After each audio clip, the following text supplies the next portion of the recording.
So last time we did the disk method, all of your cross sections were circular. It was pi r squared. We're going to do the exact same thing, but this time they're going to have holes in them. It's called the washer method. Have you ever been to like Lowe's or Home Depot or some kind of hardware store and you can buy those little circular things with a hole through that are called washers? They're flat. That's why it's called that. No one calls it the washer method. They all call it the donut method, which I think we should just like get on board and change it officially. But anyway, that's why it's called the washer method. So do you see how it's pi r squared minus r squared? You're going to take the bigger circle and subtract out the smaller circle to punch the hole through it. Do you get what I'm saying? Okay, so you're going to subtract the part that you don't want. Same thing. If you have a horizontal axis of revolution, like the x-axis, it's going to be dx. Or you might shift the x-axis somewhere else. If you have a vertical axis of revolution, like the y-axis, or you might shift the y-axis somewhere else, then it's going to be dy. So let's jump right into graphing this. Some of you already graphed it because I gave you your paper, but let's graph it together. All right, so we've got y equals x squared. That's going to be our regular old parabola. If you're writing with pen, well, don't. But I guess wait until I'm all done because we're going to erase a good bit of this. I erase all of what I call the tails off of the end so that my picture doesn't get super cluttered. All right, now for the other one, we're going to need to get y by itself. So y would equal what? Square root 8x. It's going to be a sideways parabola, but just like half of it. If you plug in 0, you're going to get 0. So we start at the origin. I would probably not try to plug in 1. 8 times 1 is 8. Square root of 8 is a decimal. So I don't want to deal with having to graph that. So let's try and plug in 2. 8 times 2, 16. Square root of 16 is 4. That's where they intersect.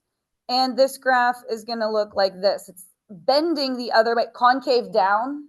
Okay, one of them's concave up, one of them's concave down.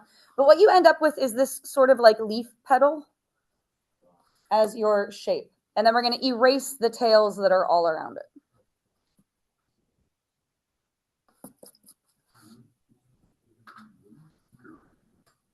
So it looks tiny little, but we're going to revolve it. Revolution. All right, so it's going to become a three-dimensional thing when we spin it around. Read, what axis are we rotating around? The x-axis. So it's going to be a dx problem. I'm going to draw my ghost shape down here. Now I'm going to draw in the circles because I'm trying. Oh, that was not a very good ghost shape. It's not reflected very good. There we go. I'm going to draw in these circles. If you're like, that's a little too cluttered for me, Ms. Cole, I don't want my picture to look that cluttered. You don't have to draw. You don't even really have to draw the ghost shape. That is all personal preference. I just do it to try to get everyone to see it and visualize it. But what this is going to look like is your outer circle is going to go all the way to the edges, and then your inner circle stops at that inside graph. So if I turn it this way, if you imagine, use your imagination, it's spinning around and around. It's going to be like, remember last time we got a cereal bowl that you couldn't put any cereal in because it's solid the whole way through? This would be a cereal bowl that you can actually put stuff in because there's a hole in the middle. Do you get? Are you envisioning it? It's round like this, and then the inside is kind of like this. Are we envisioning it? Cool. All right. So we're going to set it up blank. I said this last time, but it is especially important this time so you don't lose any of your parentheses and any of your squares. We're going to have pi r squared minus r squared dx. Just leave it blank, but do the setup. So if it's never like touching the x-axis, essentially, so like the washer method. There is no, if it does this, it will always be like this for these problems. I know like you don't like that answer, but you kind of just have to graph it and see what it looks like. They can all turn out different. There's like an infinite number of graphs that there can be. So there is no rule. Like if it does this, it will always be like this. Unfortunately, I'm sorry. You will have to just look at it. I mean, it just seems like the same as but like. And if that's how it suits you in your brain, like we all think differently. Just as an educator, I try to stay away from it will always turn out this way because there's an infinite number of ways it can turn out, and there's always some sort of exception to the rule. So I try to stay away from saying that. But however it sits well in your mind is how I want you to think of it. All right, we need x values for our boundaries since it's dx. So look at your x-axis. It would be from where to where? Yep, 0 to 2. Perfect. We're going to do upper minus lower. I'm going to try to color code this. we'll see how I do. All right, I'm going to use this reddish orangish for the outside one. This is your upper graph. Your lower graph is the x-axis, which is 0. Okay, so this is your outside radius. Which one is that upper graph, the concave down one? Square root of 8x. So it would be square root of 8x minus 0. You can write the minus 0 if you want. It's still upper minus lower. It's just the lower one is 0. All right, the inside one is going to be this graph minus the x-axis. That's this little inside radius. So go ahead. Minus 0. So just x squared. Cool. You can write 0 if you want. It's upper minus lower. It's just the lower one is 0. Now this we can do by hand. Let's clean it up a little bit. Pi integral 0 to 2. This first part would just be 8x. The squared and the square root are going to undo each other. Minus x to the 4th. X squared squared. All right, so the pi is sort of just there. Just going to hang out. It's just because it's revolution. You went around in a circle, so there's pi r squared. Pi is part of the formula. All right, antiderivative of 8x. 4x squared, good, minus 1/5 x to the 5th, such that 0 to 2. Again, do not always assume if the lower boundary is 0 that it's going to be 0, but in this case, it's going to be 0. Okay, so really we just need to plug in 2. 2 squared is 4 times 4, 16. 2 to the 5th is 32. You can count on your fingers to do that. So 32 fifths, and then whatever that is, I'm not going any further on that. We'll just come over here. Is that better? Yeah. Okay. All right, find the volume of a solid generated by revolving, revolution. Oh, they even tell you this shape. It's a semicircle, so a half circle, bounded by this thing. First of all, I'm going to circle this so I know what I'm plugging in. Also, big red flag. What do you think this one's going to be? Sideways, dy. It's going to be a dy problem. I'm going to make a little table. Hey, Ms. Cole, I don't need a table. I can do it in my head. Cool. It's personal preference. I'm going to plug in for y and get x. I'm going to start with 0 because it's just a good place to start. If you plug in 0 for y, you're going to get square root of 4, which is 2. Okay, so 2, 0. I'm not going to plug in 1 because 4 minus 1 is 3, and the square root of 3 is a decimal, and I don't want to graph that. So I'm going to do 2. I can actually do plus or minus 2 because I'm going to do what with it immediately? Square it. Okay. I know you're talking about the math. Please don't talk over me. All right. So 2 squared or negative 2 squared is 4. 4 minus 4 is 0. So you get 0, 2, and 0, negative 2. And this is our semicircle, our half circle.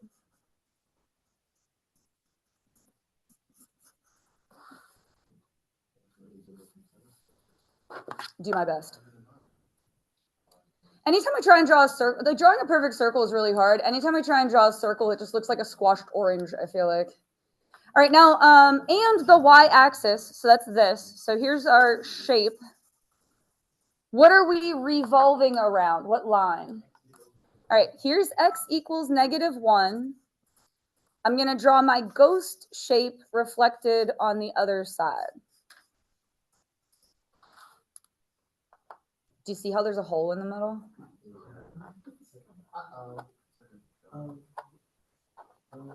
So your outside circle goes all the way to the edges if you want to draw it. If you don't, that's fine. All right. Goes all the way to the edges, and then this is your inside circle. So this would be like a egg that someone poked a hole through. Do you get what I'm saying? Like pretend you had a chocolate egg like for Easter time, but there's a hole poked through the middle. Are we envisioning it? Or like a globe that someone poked a hole through, but the globe was sort of like elongated a little bit. Yeah. Or ovular, are we seeing it? Okay. Dx or dy? Dy. It's like we took the y-axis and just scooched it over a little bit. All right, so set it up blank. Pi r squared minus r squared dy. Oftentimes in the AP exam, they will say set up but do not evaluate. Those are my absolute favorite. When they do these as set up but do not evaluate, it is a point for writing pi and your boundaries. Like literally just pi and the boundaries is worth a whole point. It's a point for this first part and the squared, and it's a point for the second part and the squared. You have 3 points for like not even really doing anything. It's great. All right, we need radical. We need y values. So look at your y-axis. It'll be from where to where? Yep, -2 to 2. Again, I will attempt to color code. This is going to be right minus left. So this is our outside radius. The right graph is which one? Yeah, the semicircle, this thing. The left graph is the line that we're going around, -1. Okay, it's not 0 this time, it's -1. So it's going to be this awful thing, square root of whatever. And you guys are correct, it is +1. I'm going to write -1 simply because I'm doing the problem in front of everyone and I want everyone to see that it's this minus -1. But if you want to write +1, totally cool. All right, and again, I'll attempt to color code for the inside radius, which is from here to here, which is our right graph. And this is a little bit tricky. Our right graph is the axis, which is 0. And then the left graph, again, is -1. So it's 0 minus -1. Again, right minus left. We will not be doing that by hand. I'm going to put it in the calculator. I'm going to have you guys just watch for this one, okay, because there's only 5 problems here, so we're not going to all get out our computers. But I want you guys to watch and tell me if I type something wrong, because I might, liable to do that.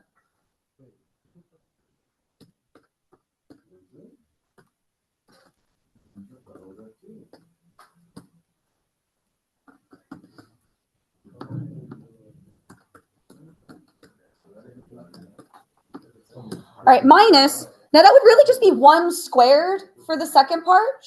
So 1 squared is just 1. Okay, and then at the end, dy.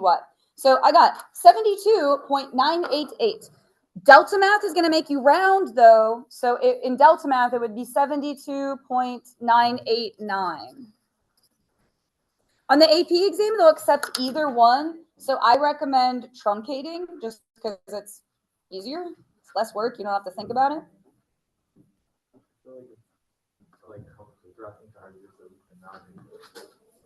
It's up to you. On the AP exam, they'll take either one. They'll take truncated or rounded. I just like to truncate because I don't have to use my brain at all. I'm like, oh, just those first 3 numbers. All right. I made this so we could use the same shape for all of them. So we're going to draw it for the first one and then kind of copy it over. This is y squared equals x. So if I solve for y, it'll be y equals square root of x. So you get 0, 0, 1, 1, and 4, 2. I'm going to stop there because I don't think we're going to go any further. Yeah, then we're going to have x equals 4, which would be this vertical line, and the x-axis. So this is your shape. Everybody just go ahead and copy that 2 more times for part B and part C, just so we have it. We're going to use the same shape. We're just going to revolve around a different axis for each one of them. Oh, this is going good. Doing well on time here.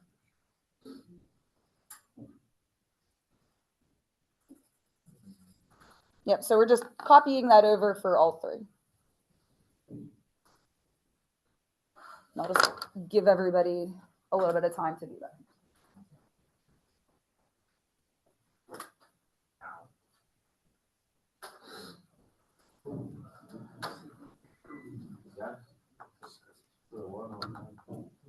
All right, I see some of us are talking, so we'll move ahead. What axis are we revolving around for this first one, for part A? All right, the y-axis. So draw your ghost shape on the other side of the y-axis. It's going to be a dy problem, so just go ahead and set it up blank. I cannot stress that enough. If you don't set it up with the framework, you are liable to forget the pi, you're liable to forget the squareds, and you can take something that is easily 3 points and get none if you forget any of that stuff. So set it up blank. That's dy. We're going around the y-axis. So our boundaries need to be y values. Look at your y-axis. It would be from where to where? 0 to 2. So you got a point right there. You put the pi and the integral 0 to 2, you get a point. Right? So our outside circle is going to go all the way to the edges. And then your inside circle just goes to here. What this would look like is, do you know what an above ground swimming pool looks like? You know how it's flat around the outside? All right, this would be flat around the outside, and then the inside of the swimming pool would just be really like interestingly shaped. It would be like you were falling toward the sun. Or do you ever see one of those things where you can put a coin in and the coins go around and around and around the funnel until they get to the bottom? Only it couldn't make it the whole way through because it would be sealed. But anyway, just so you can envision it. Did you have a question? You don't have to draw the circles if you don't want to. As long as you know that your outside radius is going to go all the way to this edge and the inside one is going to stop on the inside. As long as you can tell the difference between the outside and the inside, you really don't need to draw a circle at all. Go ahead.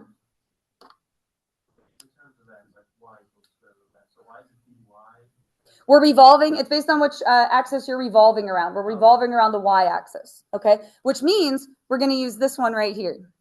You're just ahead of me. I didn't get there yet. All right, so for the outside radius, when we do right minus left, which is your right graph? I highlighted it brown here. 4, right? Just the number 4. It's x equals 4, right? So it's going to be 4 minus, and then the axis you're revolving around is 0. So I wish I hadn't done that, but I wrote 4 minus 0. That's fine. And then the inside one, it's going to be the one I labeled green, which is y squared, or I guess I'll be thorough, minus 0. So to clean that up a little bit, this first part's just 4 squared, so that's 16, minus y to the 4th dy. For the sake of time, I'm going to stop there. That's practically the exact same as the one on the other side of the paper. I think instead of a 16, wasn't it an 8 or something? Yeah, okay, like same exact steps. You would do an antiderivative. You would plug into, can I stop there? If you could finish that on your own. Okay. All right, for this one, we're going to revolve around the line x equals 6. So dot in your x equals 6 and draw your ghost shape on the other side.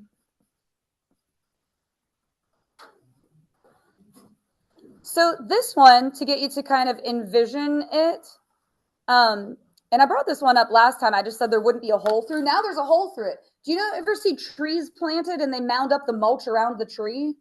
This is like the mulch. And then the hole in the middle is where the tree is, but it's circular. Are we envisioning that? Or like a pitcher's mound that has a hole punched through it. That would not work, but. All right, dx or dy?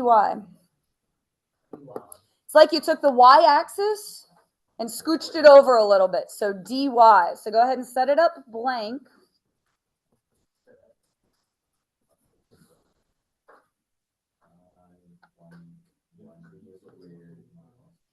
Yeah, so you don't lose the squareds, you don't lose the pi, and you don't lose the dy or the dx at the end. Just set it up blank.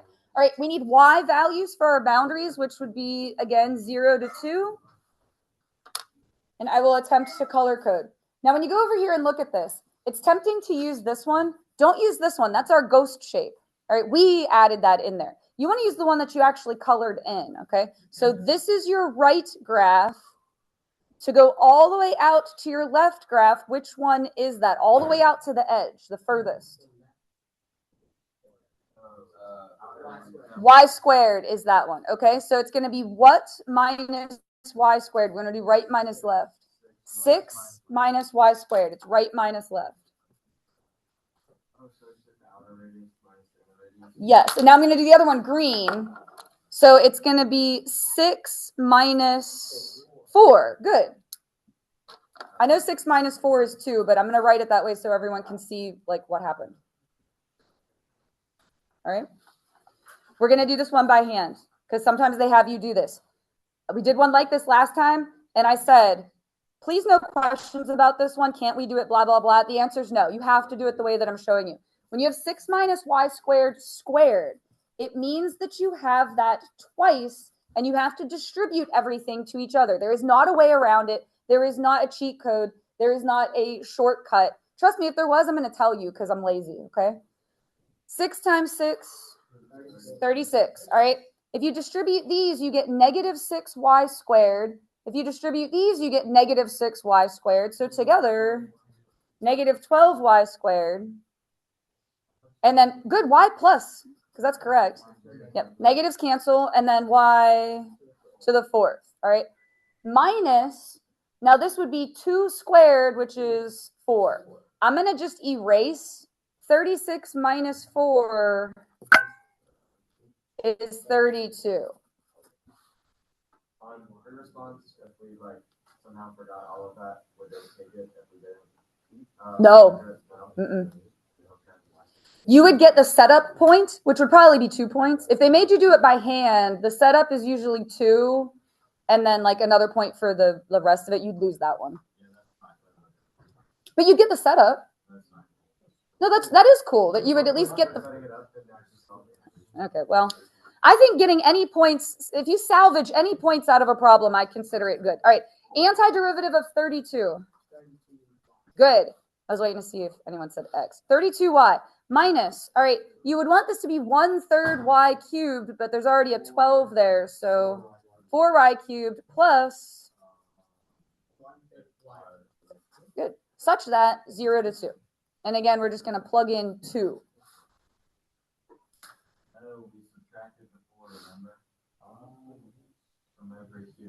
Yep, 36 minus 4. I changed it to a 32. All right, if we plug in 2, 32 times 2, 64. 2 cubed, 8 times 4, 32. And then this will be 32 over 5, so whatever that is. All right, last one. And you will still have a quarter of an hour to work on your classwork. That is 4 questions. All right, we're going to revolve around the line y equals 2. So here is your line y equals 2. We're going to draw in our ghost shape. Oops. Not going far enough here.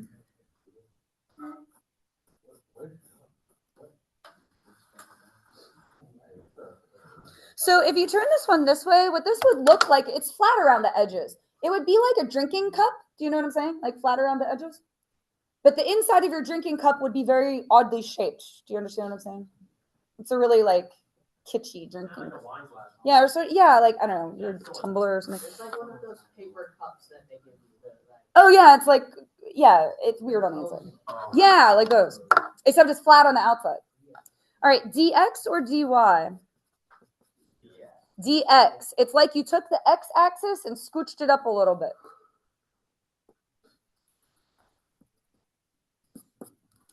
So this time you want your boundaries to be x values. So it's not 0 to 2, it's going to be 0 to 4. And we're going to do upper minus lower instead of right minus left. So again, I will attempt to color code here. It's going to be what for your upper graph? 2 minus 0, the axis. 2 minus 0. Because it's flat on the outside, so it's going to be just a number. But the other one is going to be 2 minus square root of x. That curved one is the inside one. We're going to, no, it would be more complicated than that because you would have to write 2 minus square root of x times 2 minus square root of x and distribute that all to each other. I don't foresee them asking you to do that. This would be one that you could put in the calculator. Don't stop listening to me. It's the last one. I want you to watch me type it. Make sure I don't mess up, all right? Oops, I didn't mean to do that. What was it, 0 to 4? Yeah. All right, that first part is just 2 squared. So I'm going to just put 4 minus x. And that whole thing squared dx. All right, 41 point what? How would we round it? 888. On the AP exam, I would want you to put 887 simply because it's less work. But on Delta Math, they're going to make you round. You can. They'll take you either way. Yeah, the AP exam, they'll take rounded or truncated.